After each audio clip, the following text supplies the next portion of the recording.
నాకు ఒకే ఒక కొడుకు గాదే సాయి కృష్ణ అండి. గత 9వ తారీఖున పోయిన నెల 9వ తారీఖున కృష్ణలంక స్టేషన్ నుంచి ఇద్దరు కానిస్టేబుల్ మా ఇంటికి వచ్చారు. వచ్చి నా చేతిలో ఉన్న ఫోన్ తీసుకొని నిన్ను కృష్ణలంక సీఏ గారు నాగరాజు గారు రమ్మన్నారని చెప్పి తీసుకొచ్చారు. ఉదయం 11 గంటలకి నేను వెళ్ళిన తర్వాత లోపల నన్ను పిలిచి నీ కొడుకు ఎక్కడా అని అడిగాడు. అడిగితే మా అబ్బాయి ఇక్కడ ఉండట్లేదు కదా అయ్యా, వెళ్ళిపోయాడు కదా అన్న. అంటే ఏమన్నాడు ఆయన, నీ కొడుకుని చంపేస్తా, నీ కొడుకు చచ్చిపోయాడు అనుకో, ఆడ ఆశ వదులుకో, నువ్వు వెళ్ళి బయటకు వచ్చో అన్నాడు నన్ను. నాకు భయం వేసి ఏంటయ్యా అలా అంటున్నారు, అలా అనమాకండి, నాకు ఉన్నదాడు ఒక్కడేనయ్యా, ఎన్నో కష్టాలు పడి బతికించుకుంటున్నాను, అనమాకండి అయ్యా అన్న. వెళ్ళిపోను ముందు అన్నాడు. ఎందుకులో ఆయన కోపం తెప్పించడం అని పక్కకు వచ్చి కూర్చున్నా. ఆ తర్వాత కాసేపటికి 1:30, 2ంటికి వెళ్ళిపోమ్మా అన్నారు పక్కనోళ్ళు. ఇంటికి వచ్చేసేసారు. ఇంటికి వచ్చి నా ఫోను ఇంటికాడ నా చేతిలో ఫోన్ లాక్కున్నారు సార్. వీళ్ళు కానిస్టేబుల్స్ ఇద్దరు నా ఫోన్ లాక్కొని ఇక్కడికి వచ్చేసారు, స్టేషన్కి తీసుకొచ్చేసారు. నన్ను తీసుకొచ్చిన తర్వాత సార్ గారు ఇలా అన్నాక నాకు నీరసం వచ్చి, అయ్యా అలా అనమాకండి అయ్యా నా బిడ్డని అని చెప్పేసి, నేను ఎన్నో బాధలు పడి పెంచుకొని వచ్చాను అయ్యా అని చెప్పి నేను చెప్పుకున్నా. ఆడు చచ్చిపోయాడు అనుకో వెళ్ళిపో అన్నాడు. నేను ఏడ్చుకుంటూ పక్కన కూర్చున్నా. తర్వాత 15 రోజుల తర్వాత ఫోన్ ఇవ్వండి అయ్యా, నా పిల్లోడు ఎక్కడ ఉన్నాడో నేను ఫోన్ చేసుకుంటాను, నాకు ఫోన్ ఇవ్వండి అయ్యా అన్న. ఫోన్ ఇవ్వండి అయ్యా అంటే నా ఫోన్ ఇవ్వాల. 15 రోజులు తిప్పించుకున్నారు.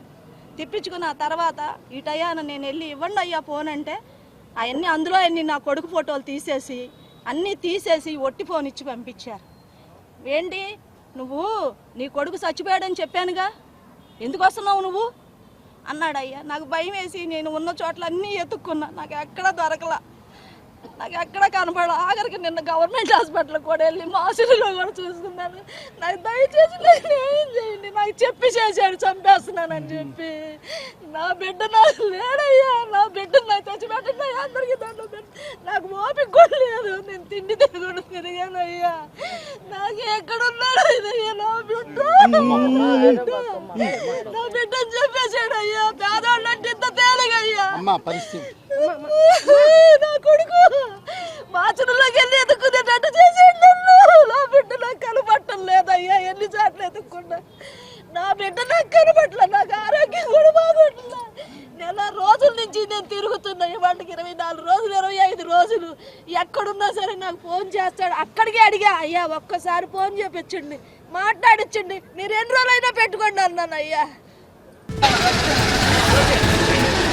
రక్షించండి ప్రాథమిక హక్కులను.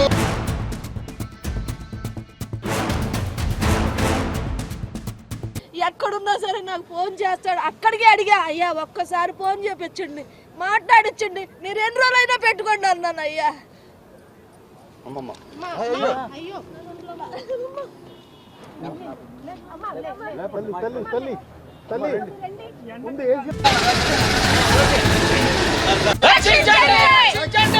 రాజ్యాంగ స్ఫూర్తిని రక్షించండి.